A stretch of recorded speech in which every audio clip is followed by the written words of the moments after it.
Alright, so I've played lots on the PTB and wanted to give my thoughts on the changes. People have asked me in the Discord, on stream, and even DM'd me, Jay, what do you think about Freddy now, and is he still good? So stay tuned guys and girls and hear my thoughts and watch the new Freddy in action.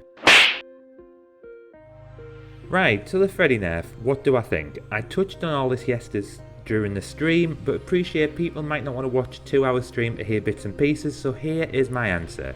Nice and simple, I don't believe it's going to make any difference. If the devs release more stats and it shows Freddy's kill rate dropping, I'll be shocked. I'll be beyond shocked. Freddy is an oppressive killer, and to be honest, I've said all along that if you consider Freddy to be a chase killer, then that's where you are going wrong. This sort of answered why I use Palette Freddy more often than the Snare Freddy, because Freddy for me is all about controlling the map. I said it on a previous podcast, the devs should have really worked something out with his teleport if they wanted to make him less oppressive than what he is. The fact that you can teleport is a big part of Freddy's kit. Now it's not just that makes Freddy strong, but it's the way he utilises strong killer meta perks that makes Freddy, in my opinion, high on the tier list. The perks I use on Freddy are Tinkerer, Discordance, Pop and Thrilling. Let me quickly explain why I use these perks with Freddy and why they work so well. First off, we've got Tinkerer. Tinkerer is going to alert you when a gen is nearly complete, and as well as alert you when a gen is nearly complete, it's going to give you the undetectable status. This perk is perfect for Freddy, especially when you have the teleport, so not only are you getting the information you're seeing when a generator is nearly done, you can teleport that if you have it available, so you do have to play smart and keep your teleport for situations like that. Discordance is basically going to alert you when survivors stack on gens, and I will discuss about survivors stacking on gens, so 2 or more will alert you. This is just there, again, information. That's what you need to control the map. You get all the information you need just off them 2 perks alone. Now Pop goes hand in hand with Freddy. You hook a survivor, you see where they're working, and you will go over and kick that generator, regressing it by 25%. Last perk is Thrilling. This will tie all the other perks together. So you down a survivor, if you've got any alerts like Discordance or Thrilling, you can bait the teleport. Survivors usually will jump off that generator because they think you're coming.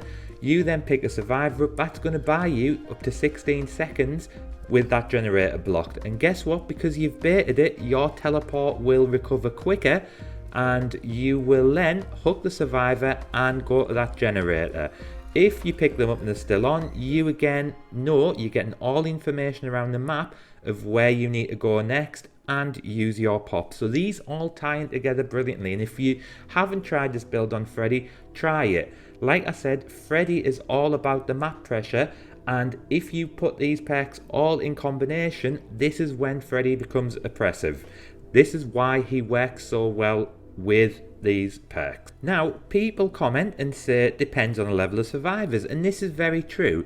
You're going to be bored of hearing me say this, but I believe there's only 2 viable killers in DBD, and when I say this, I mean at the very, very top level. How often you play these top teams, I believe, will be very few and far between. Like I've said previously, I've watched videos from other content creators saying playing against the top percent, playing against the top 0.5%, and most of the time when I've watched the game, these survivors simply haven't been the top percent. What they have been is very efficient on gens and capitalised on mistakes that the killers made. Now this is where Freddy comes in. With certain builds, even in the PTB, the time on the gens is not something the survivors will have. Obviously, Freddy has counters, so for all you guys saying, but he's a brain dead killer, well, you need to use your brains too to counter him.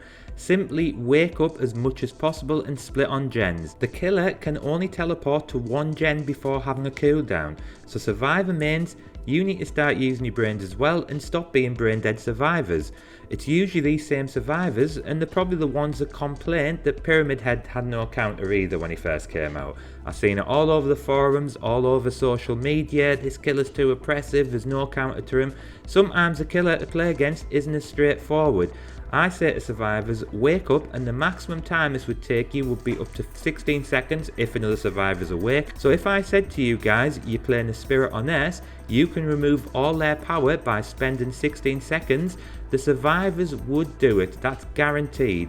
I know this sounds as simple as saying don't get hit, so it may seem easier said than done, but it's possible, and this is why Freddy isn't viable against the top teams. They will do what needs to be done. In regards to casual gamers, and I still mean your casual rank 1s too, Freddy is still going to be extremely strong to play against, so for all you Freddy mains out there, fear not, the boy is still powerful. A little disclaimer here is this is just my opinion guys, so please don't get toxic or get twisty about it. People have asked me the question, I've answered.